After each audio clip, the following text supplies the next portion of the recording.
So hello traders, welcome back one new market analysis video. यहाँ पे हम bank Nifty को देखेंगे फॉर टुमारो और कुछ स्टॉक देखेंगे जिनको हम कल ट्रेड कर सकते हैं। तो जैसे कि मैं आपको एक चीज दिखाता हूँ, वन डे टाइम फ्रेम में मैंने आपको क्या बोला था कि निफ्टी यहाँ पे पॉज ले रहा है। क्या ले रहा है? निफ्टी बैंक निफ्टी दोनों यहाँ पे पॉज ले रहे हैं। अगर आप देखोगे ना, दोनों ने एक पॉज लिया है यहाँ पे। देखो अब ये चीज क्या हो सकती है? देखो दोनों के पास अभी स्पेस है, अभी भी नीचे आने का। एक यहाँ पे इसके पास स्पेस है, एक यहाँ पे इसके पास काफी स्पेस है, क्योंकि इसने पिछली बार भी यहाँ पे बनाया था अपना, ये बनाया था अपना यहाँ पे, ये देखो, ये रहा ये चीज। तो यहाँ पे इसके पास भी काफी स्पेस है इसके नीचे गिरने की। तो ये मत सोचना कि बॉटम बना सकता है करके, बना सकता है, मैं ये मना नहीं कर रहा, अगर हमें अपसाइड को ब्रेकआउट मिलता है। अब देखो ये तो बड़े टाइम फ्रेम की बात होगी। वन डे में भी हमें दिख रहा है कि यहाँ पे निफ्टी में भी दिख रहा है कि वहाँ पे कंसोलिडेशन हो रही है। एक इनसाइडर बार मदर के अंदर मिल चुकी है, एक हमें यहाँ पे बैंक निफ्टी के अंदर भी मिल चुकी है, लगभग लगभग अराउंड। यहाँ देखो अप्रॉक्स मिली गई है इसके अंदर भी, और इसके अंदर भी मिली गई है हमें। तो अब हम क्या करें? अब हमारा आगे का प्लान कैसे हो सकता है? अब देखो मैं आपको एक चीज बताता हूँ। देखो मैंने आपको कल भी बताया था कि मार्केट यहाँ पे साइडवेज रह सकता है, और अगर रेजिस्टेंस पे आप सेल कर सकते हो, सपोर्ट पे आप बाय कर सकते हो। मैंने आपको ये भी बताया था। मैंने यहाँ पे अपने ट्रेड भी दिए थे आपको आपको टेलीग्राम के अंदर। यहाँ पे मैंने कहीं बाइंग का दिया था इस पोजीशन में, और यहाँ पे मैंने कहीं आपको सेलिंग का दिया था इस पोजीशन में। और हमारे बहुत अच्छे टारगेट हिट हुए हैं दोनों साइड में।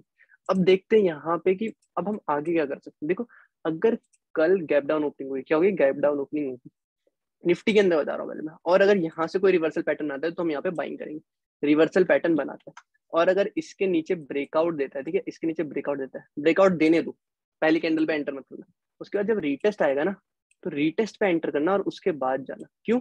क्योंकि हो सकता है कि ये यहाँ पे एक ऐसे फेक आउट देके यहाँ से ऊपर साइड को चले जाए। हो सकता है, देखो मैं कह रहा हूँ हो सकता है, जरूरी नहीं कि हो जाएगा, जरूरी नहीं है कि हो जाएगा। और अगर देखो बीच के अंदर यहीं पे ओपनिंग होती है तो मैं ट्रेड नहीं करूंगा जब तक या तो अपर साइड को ना आए, जब तक लोअर साइड को ना आए। इन दोनों में से एक चीज एक जगह पे ना आए। अब अगर मैं देखूं तो अब साइड पे हमारे पास क्या है? रेजिस्टेंस है कंटिन्यूसली। अगर आप यहाँ पे देखो तो हमारे पास यहाँ पे एक कंटिन्यूसली रेजिस्टेंस है, एक यहाँ पे कंटिन्यूसली रेजिस्टेंस है इस पॉइंट पे यहाँ पे। ओके, तो और एक इस पॉइंट पे यहाँ। तो ये देखोगे ना, तो अगर अप साइड पे हो रहा है तो ऐसा होना चाहिए कि मॉर्निंग आवर में अगर निकल गया तो बढ़िया है। मॉर्निंग आवर में अगर यहाँ से यहाँ तक निकल गया, फिर उसके बाद यहाँ पे कॉन्सेंट्रेट कर रहा है, तो हम और अपनी वो एक्सपेक्ट कर सकते हैं। बट अगर इसके अंदर ओपनिंग दे तो मैं चाहता हूँ कि इसी के अंदर 12 बजे तक कॉन्सेंट्रेट करे और उसके बाद ब्रेकआउट दे इसके लेवल के ऊपर। तो हम एक छोटा सा अपसाइड का मोमेंटम, एक अपसाइड का मोमेंटम एक्सपेक्ट कर सकते हैं। Got it? और अगर कल गैप अप ओपनिंग हुई तो मैं थोड़ा वेट करूंगा, क्योंकि रेजिस्टेंस को हिट करने के बाद कैसी कैंडल बनाता है, कैसा प्राइस एक्शन बनता है करके। अब अगर मैं बैंक निफ्टी को यहाँ पे देखूँ तो बैंक निफ्टी हमारा देख रहे हो और टाइट कंसोलिडेशन है इसकी। यहाँ पे एक मार्केट ने मूव, बड़ा मूव, उसके बाद कंसोलिडेशन।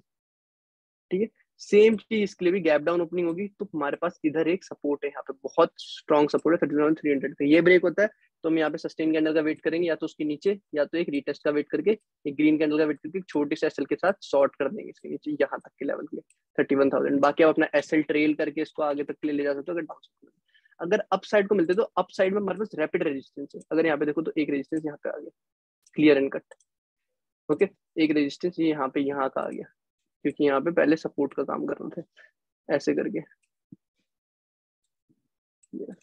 तो ये चीज मैं आपको दिखाता हूँ, ये क्लियर। अगर आपको रेजिस्टेंस वगैरह फाइंड करना है, फिर रिट्रेसमेंट लगाओ यहाँ पे और यहाँ से नीचे की 0.5 और 0.6 लेवल पे, 0.5 ले रहा है, 0.6 लेवल ले रहा है जो मैंने मार्क कर रखे हैं। इन दोनों के बीच में यहाँ पे रेजिस्टेंस बनेगा। जी, अगर ये यहाँ से तोड़ता है तो आप अब साइड का मोमेंटम में थोड़ा सा कम क्वांटिटी लेके गेम प्ले करना। थोड़ा सा कम क्वांटिटी में इसलिए कर रहा हूँ क्योंकि हमारा मोमेंटम भी डाउन ट्रेंड का है और कंसोलिडेशन मिल रही है हमें बस अभी। और अगर हम यहाँ पे बड़े टाइम फ्रेम पे देखें तो हमें यहाँ पे देखो, यहाँ पे ऐसे करके जब भी मार्केट नीचे आ रहा है तब एक शार्प अप मिल रहा है, जब भी मार्केट ऊपर जा रहा है तब एक शार्प डाउन मिल रहा है। और यहाँ पे हमारे पास रेजिस्टेंस है, ऐसा नहीं है यहाँ से सेलिंग है। और पहली बार अगर वहां पे टच करेगा, यहाँ पे पहली बार अगर यहाँ पे टच करेगा तो हो सकता है कि पहली बारी में ब्रेक ना करे, पहली बारी में आपको यहाँ से सेलिंग ही मिले और यहाँ तक और इसके नीचे तक की भी। इसलिए मैं कह रहा हूँ कि आप मुंह में जाओगे तो थोड़ी कम क्वांटिटी के साथ है ना, और एक बार प्रॉफिट में आ गए तो प्रॉफिट में थोड़ी बहुत क्वांटिटी बुक कर लेना और बाकी क्वांटिटी रनिंग पे छोड़ना। जैसे अगर आप 10 20 30 पॉइंट के प्रॉफिट में आ गए बैंक निफ्टी के ट्रेड में, तो थोड़ी क्वांटिटी बुक कर लिया आपने, 25 30% क्वांटिटी बुक कर ली और बाकी रनिंग छोड़ दी। क्यों? क्योंकि अगर यहाँ पे रेजिस्टेंस, मैं आपको बता रहा हूँ रैपिड रेजिस्टेंस है यहाँ पे हमारे पास, एक के बाद एक रेजिस्टेंस है, तो यहाँ से मूव कर सकता है। बट ऐसा है कि कल क्या पता यहाँ पे साइडवेज हो जाए तो हम उसके बाद नेक्स्ट डे पे अपना यहाँ के साइड अप साइड को मोमेंटम या डाउन साइड को बहुत साथ मोमेंटम एक्सपेक्ट कर सकते हैं। हम दो स्टॉक देख लेते हैं। देखो एचसीएल टेक, यहाँ पे इसने क्या किया, एक यहाँ पे रैपिड सेलिंग आई थी, सेम बहुत फास्ट सेलिंग आई थी। उसके बाद ये ये, ये एक ये हमारे पास पैटर्न, यहाँ से अगर हमें डाउन साइड को ब्रेकआउट मिलता है इजीली, अगर आपको 960 959 के 957 के नीचे मिलता है तो आप यहाँ तक का टारगेट एक्सपेक्ट कर सकते हो 945 940 तक का। अगर अपसाइड को इसको ब्रेक करता है इसके ऊपर का 965 के ऊपर, तो हमें बहुत अच्छा टारगेट मिल सकता है 974 तक का। अब हमारा हिंदुस्तान यूनिलीवर क्या है, हिंदुस्तान यूनिलीवर को अगर मैं आपको यहाँ पे दिखाऊं तो यहाँ पे देखो इसने क्या है, ये रहा ये रहा ये रहा ये रहा कंटिन्यूसली रेजिस्टेंस और आज रेजिस्टेंस वाले कॉन्स्टेंट किया। अगर कल इसने गैप अप ओपनिंग दी, गैप अप ओपनिंग दी और 5 रेड की कैंडल सस्टेन कर दी इसे ग्रीन करके, तो हम यहाँ पे अप मूव के साइड पे ले सकते हैं इसके ऊपर हाई लगा के, इसके लो का ऐसा रख के गैप अप ओपनिंग स्लाइटली होनी चाहिए। और अगर इसी के अंदर ओपनिंग दी इसने और उसके बाद इसे क्रॉस करता है तो हमारा बहुत अच्छा मोमेंटम होगा यहाँ तक का, हमें मिल सकता है 2260 2250 40 तक का टारगेट, 2240 तक का इजीली। बाकी 1:1.5 1:1.2 का आप देख सकते हो। सो गाइस यही है, मैं आपको निफ्टी बैंक निफ्टी में भी कह रहा हूँ कि अगर आप ऐसे ट्रेड कर रहे हो अपसाइड को ट्रेड करोगे थोड़ी कम क्वांटिटीज के साथ करना। मैं ये नहीं कह रहा कि ब्रेकआउट नहीं आ सकता, ब्रेकआउट आ सकता है बट ऊपर हमारे पास रेजिस्टेंस है। और अगर आप एक बार प्रॉफिट में आ गए तो उस प्रॉफिट को बुक करने की कोशिश करना, उस प्रॉफिट को घर ले जाने की कोशिश करना। बाकी थोड़ी बहुत 25-30% क्वांटिटी अपनी रनिंग छोड़ दें ताकि आप बाकी का मोमेंटम कैप्चर कर सको, रिग्रेट ना हो बाद में कि मैं मोमेंटम छोड़ दिया करके, इसलिए। ओके।